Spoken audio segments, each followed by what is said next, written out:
pas arriver. Le monde est en train de changer, sous l'effet d'un côté du consommateur, sous l'effet de la technologie, sous l'effet des investisseurs aussi. Ce qui est certain, c'est que les entreprises aujourd'hui, elles vont devoir faire face à une mutation du monde dans lequel elles opèrent. Êtes-vous une autruche ou un aigle? On pense que le modèle que l'on a mis en place sur les 30 dernières années ne sera pas soutenable et ne sera pas réplicable sur les 30 prochaines années. On est en train de vivre une crise qui va être une crise longue liée aux problèmes de soutenabilité, d'un côté l'environnement et de l'autre côté les inégalités.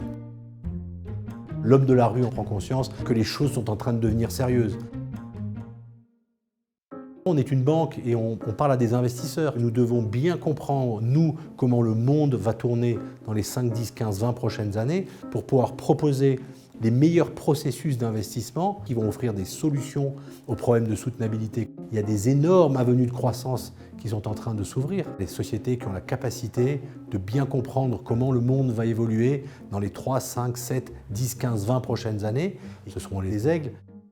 Les sociétés qui ne vont pas vraiment vouloir regarder les choses en face et qui vont dire écoutez, nous, il y a de ce côté-là, on pense que rien ne doit changer, tout doit être pareil, ce sont les autruches.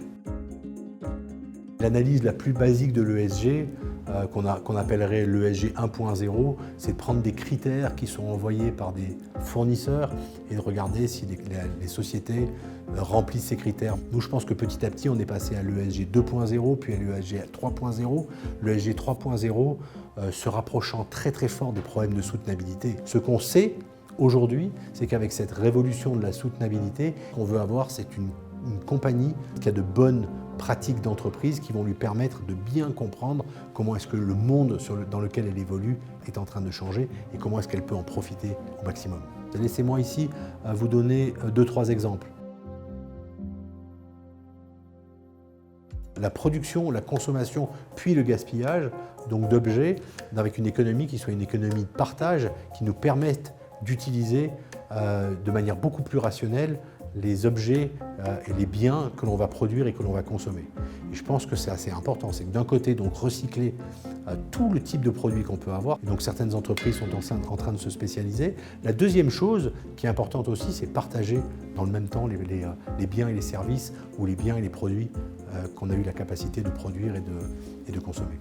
Nous devons bien comprendre la manière de produire dans les villes, la manière dont on construit les villes, la manière de mieux utiliser une des ressources qui est les plus fondamentales pour notre planète. Ce qu'il faut, c'est qu'on puisse améliorer de manière très symptomatique la distribution d'eau, et ça c'est ce qu'on appelle l'agriculture de précision, c'est-à-dire la capacité de pouvoir arroser à un endroit particulier, à un moment donné particulier, et en même temps la collecte de l'eau.